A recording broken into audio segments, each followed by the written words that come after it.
I've been here about 10 and a half years now, so I've got quite a bit of knowledge about Gene. I don't know everything, but I know quite a bit. So, why do we call this the Limberlost world of Gene Stratton Porter? Because the Limberlost swamp was on the south edge of Geneva here. And Gene lived here in this town far longer than any other place, about 25 years. And while she was here, she wrote some of her most famous books, like this one, Girl of the Limberlost. Have any of y'all read Girl of the Limberlost or any of Gene's books? No? Well, afterwards, maybe you'll be interested in doing that. Gene Stratton Porter was known as the Bird Woman. And in the books, Freckles and Girl of the Limberlost, there's a character called the Bird Woman. It's Gene. She wrote herself into those books as the Bird Woman. So she's in the books. And this is what she looked like when she went out to the swamp to study and take photographs and things. She was a nature photographer and a naturalist, besides being a novelist writing stories like Girl of the Limberlost. So she went out in the swamp dressed like that. Women weren't doing that in those days. She was a kind of a pioneer of that sort of thing. And as I say, she was known as the Bird Woman because she knew a lot about birds. Now, she also wrote nature books while she lived here. These are some that she wrote about critters in this area. And down here, we don't expect you to be able to read that, but all those names down there have the name Limberlost in them because Gene Stratton Porter was translated to 13 foreign languages. So she was read around the world, so the name Limberlost got spread around the world. And I'll give you two examples of places in kind of far-flung places around the world. On the island of Tasmania, which is part of Australia, where the Tasmanian devil lives, there's a Limberlost dairy. In South Africa, where the zebras and giraffes and lions live, there's a Limberlost strawberry company. So the name Limberlost is known around the world, and in fact, we occasionally have people from around the world come here to visit because they're fans of Gene Stratton Porter, which is pretty cool. We're kind of world famous around here. And to show you that we are kind of famous, here's something from the Smithsonian Magazine, a very important magazine, for the March 2020 issue. And there's a story in there. Up here it says America's Unsung Naturalist. And in the magazine it's called The Legend of Limberlost. So there was a nice big long article about Gene Stratton Porter and Limberlost 2 years ago. And even just a month ago, there was a fellow came in here who said he came, and this is 2 years after, because he read the Smithsonian. Yes, ma'am. Whoever has the green van, the side door is open. Did you intend to leave that open? Nope. Okay, and it's raining, so I thought I might want to tell you. Okay.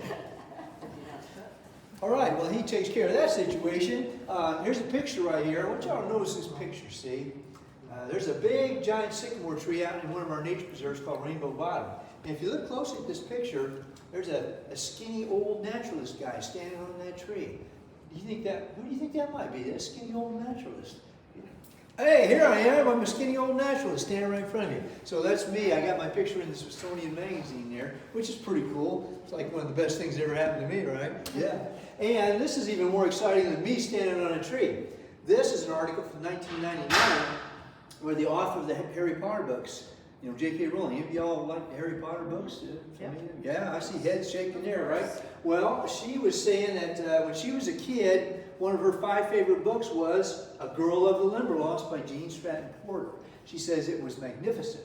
And then here from May of 2020, when the coronavirus was just kicking in and people were stuck in their homes for a while, well, she was stuck at home too, and she says here in her Twitter account that she says a few nights ago I picked up Girl of the Limberlost again, which I think I last read when I was 10 or 11.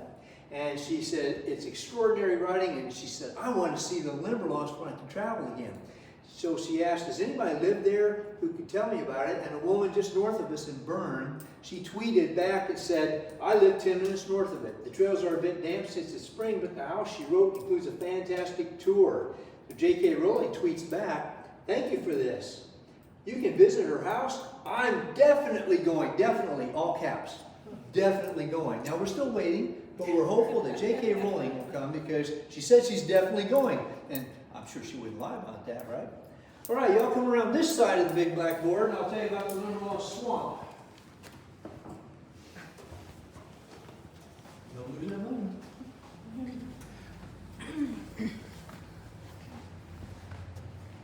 All right, well, this map here is what the area area looked like when Gene Stratton Porter moved here in 1888. And all that black you see up through there, that's water. That's wetlands of various types. And that's us right there. So you see that Geneva, the town, was almost completely surrounded by wetlands in those days.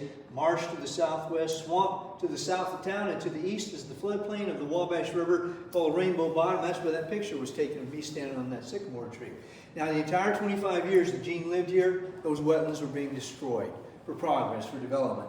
They drained it for agriculture. They cut down the trees for lumber. And, believe it or not, there was an oil boom here starting in the early 1890s. And it lasted about 20 years or so. And it was huge. They put hundreds and hundreds of oil wells in. So those things destroyed the Limberlost. And that's why Gene Stratton Porter built the other home on the shore of Sylvan Lake by Rome City north of here. And I know you folks saw that, a year or two ago, something like that, right? So yeah, that she moved up there in early 1914 because the Limberlost was gone. But we can now say it lives again because we now have over 1,700 acres of Limberlost nature preserves. The black there's the red there. So where Gene knew the Limberlost Swamp, we have the Limberlost Swamp Preserve. I was walking out there yesterday and on a trail, up in a mulberry tree, there were 3 raccoons up there just eating mulberries like crazy, and I got some nice pictures of them because they couldn't get down when I was down there, so I zoomed right in on them, like up close, zooming in like that. Yeah. All right, so the name Limberlost, that came about in the earliest days of settlement here, the early 1800s. There's a man living here named Jim, and apparently he was very flexible. Another word for flexible is limber. He was known as Limber Jim, or just Limber. Now, he went hunting with some men to the swamp south of town, and during the hunt, one man got separated from the rest, and the other hunters couldn't find him. So they came back to town to get help to go look for him. They came back to town, and they're telling everybody, Limber's lost, Limber's lost. And the name stuck. It's been known as Limberlost ever since Limber Jim got lost out there. That's really what happened. That's how I got its name. So that's the story of Limberlost. Now, let's tell you a little bit about Gene Stratton Porter's life. I'm going to point to some pictures over here now. She was born in Wabash County, which is 3 counties west of us. She was born during the Civil War, 1863, and she was the last of 12 children. So it was a big Hoosier farm family. That's her at the age of about 11. Anybody here age 11? No? You're close? You look 11? You're 11? Well, that's what Jean looked like when she was 11. And her hair was even longer than yours. It went down all the way to there in that picture. So at that age, the family left the farm. They moved into the city of Wabash to live with one of her older married sisters. And the reason for that move is very sad. Her mother was very ill, and sadly, 4 months after they moved, her mother died. So she was just a child when she lost her mother. And that's her mother there, Mary Stratton. There's her father, Mark Stratton. Now, Jean stayed in Wabash with the family members, her father and the others, and didn't come over here to Adams County until she met and married this fellow right there, Charles Porter. He was from Decatur up the road, and when the Porters wed in 1886, they lived up in Decatur in the house that Charles had grown up in. And when they wed, Jean was 22 and Charles was 36, so he's a bit older than she was. And there's young Jean when about the time she got married. Now, they only had one child, a daughter named Jeanette. She was born while they were living up there in Decatur, and that was 1887. And it was 1888 when they moved here to Geneva. Now, by the way, before I move on, there's Charles with little Jeanette right there. Anybody know what Jean's actual first name is? Jean confuses people. Anybody know? Well, it's kind of a trick question because Jean is her actual first name, but it's not her full name.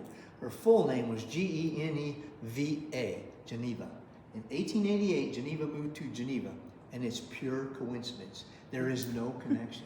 Now, that's kind of freaky if you think about it. I tell people the two Genevas came together, and it was felt around the world, which it was, see? Not lying. All right, now let's talk about Jean's husband, Charles Porter. We're going to do that by going over here and showing you some things from some of his businesses. He was a businessman. He was into all kinds of businesses. For instance, downtown,